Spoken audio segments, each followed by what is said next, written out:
que aconteceu com o movimento feminista no final da década de 60?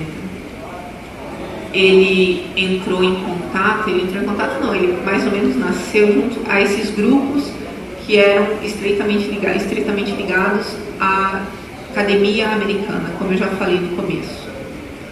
Foi através dessa esquerda cultural, né, sobretudo aí dos filhos da escola de Frankfurt, que tiveram um grande trabalho, desempenharam um grande trabalho nas faculdades americanas, na academia americana. Foi através desses contatos que as feministas da década de 60 conheceram as opções marxistas, conheceram o marxismo. Porque o marxismo embebia, sobretudo esse marxismo cultural, embebia todo aquele ambiente. E quando elas quiseram entrar para a luta, para a revolução, para a tentativa de mudar as estruturas, a despeito de acharem que elas estavam entre pessoas iluminadas e que entendiam a situação e tudo mais, as feministas ficaram muito desapontadas com os seus, entre aspas, companheiros, né? Eu não gosto muito de usar essa palavra porque ela foi sequestrada por um grupo, mas elas ficaram muito, muito bravas com o que elas viram com seus companheiros. E o que elas viram com os companheiros de luta delas? Bom, basicamente, lá estavam as feministas querendo opinar sobre os rumos da revolução, sobre qual era a melhor estratégia a ser seguida.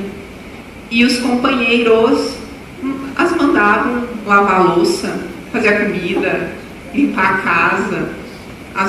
Usavam dessas feministas como escravas sexuais.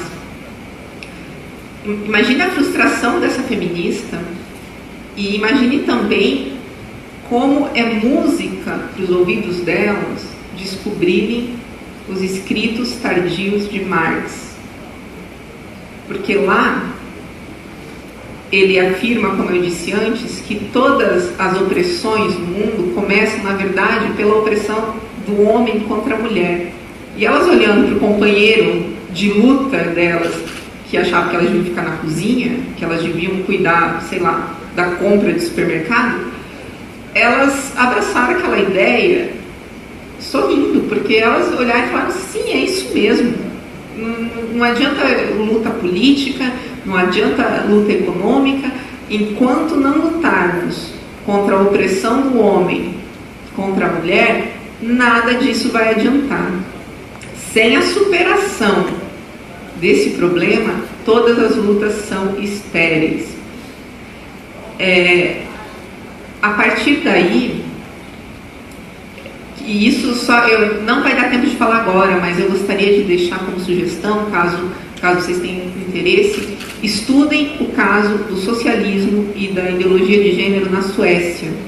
Porque por caminhos diferentes, os suecos chegam à mesma conclusão que essas feministas do final da década de 60, tá? Que o caminho é a destruição da família. Não cabe aqui nessa apresentação hoje, mas eles, por caminhos diferentes, por experiências diferentes, chegam ao mesmo resultado. Eu vou citar uma feminista dessas radicais aí, do final da década de 60.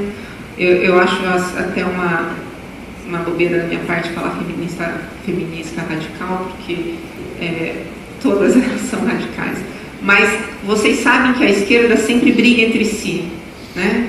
A esquerda sempre... ninguém matou mais comunista do que os próprios comunistas. Então, a radicalidade nunca é suficiente para eles. E isso aconteceu também dentro do movimento feminista. Essas feministas da segunda onda, como comumente conhecemos, elas começaram a perceber que aquele feminismo que lutava pelo fim dos privilégios, aquilo lá era bobeira, aquilo lá não adiantava, aquilo lá era colocar um band-aid em cima de uma fratura exposta. Então elas começaram a advogar, na verdade, pela supressão da diferença entre homem e mulher. Eu não consigo pensar em negação da realidade maior do que essa.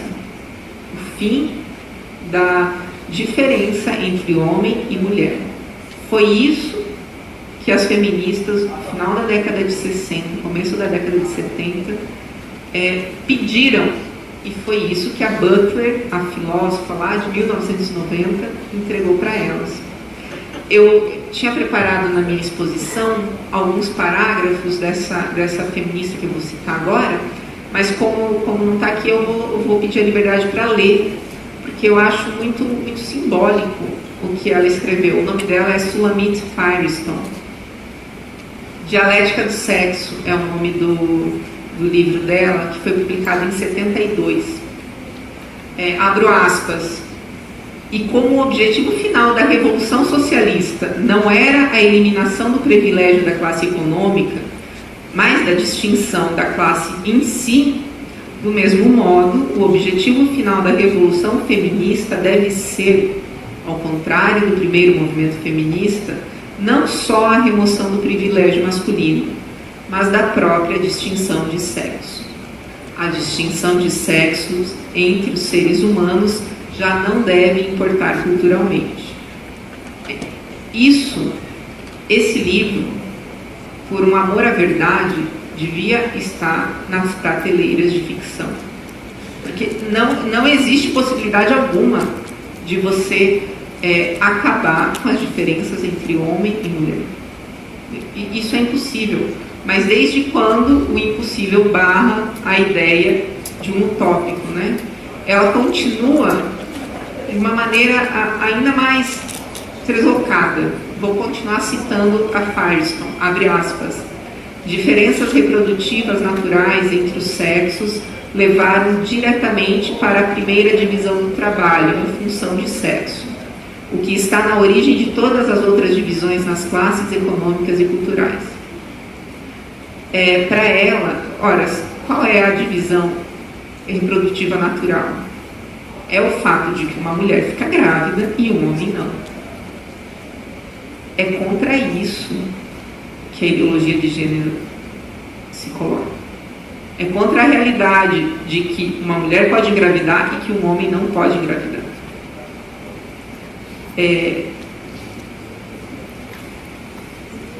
Essas feministas e toda essa levada e todo o conceito de gênero que depois a Butler tão bem preparou para elas, quase que por pedido, né? Elas pediram, olha, a gente precisa de um instrumento filosófico que consiga acabar com as diferenças entre os sexos.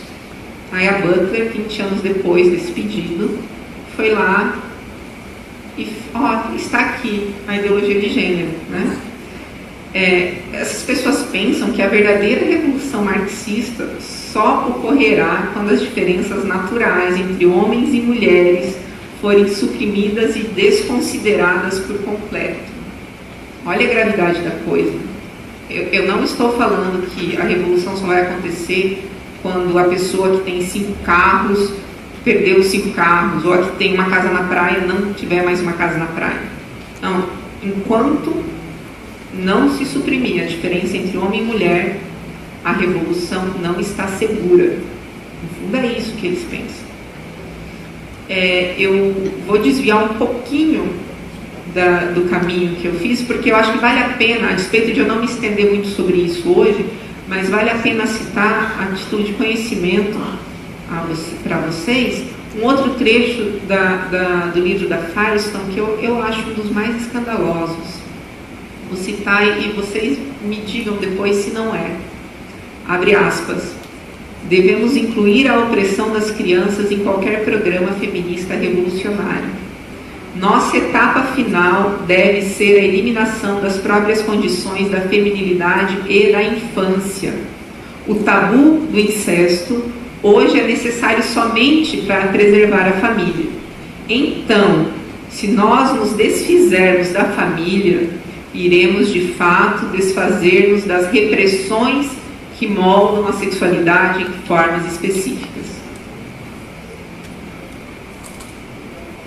para Firestone, deve ser uma injustiça também que um homem não possa deitar com a sua filha, ou que uma mãe não possa ir para a cama com o seu filho.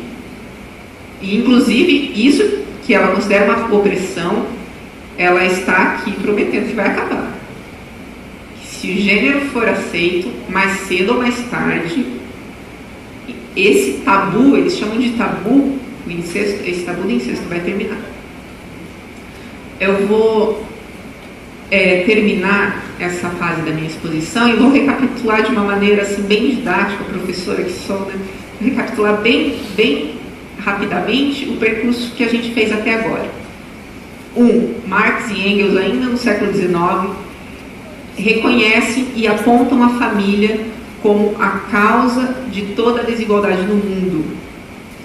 2, as feministas do final da década de 60, buscando radicalizar ainda mais o feminismo, elas, entre aspas, requentam essa ideia de que somente se libertando das diferenças entre homens e mulheres que haverá a verdadeira revolução marxista.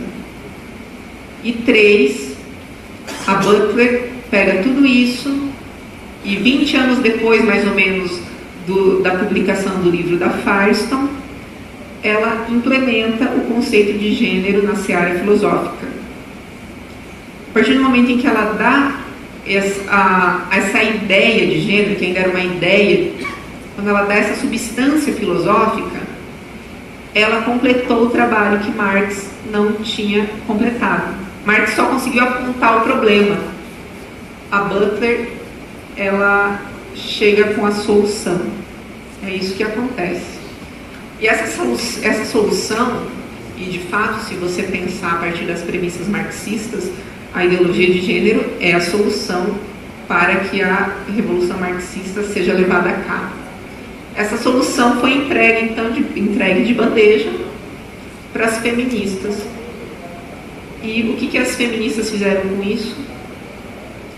Elas se aliaram com ativistas homossexuais e foram atrás de uma primeira grande batalha para implementar essa ideologia recém-criada, recém-saída do forno.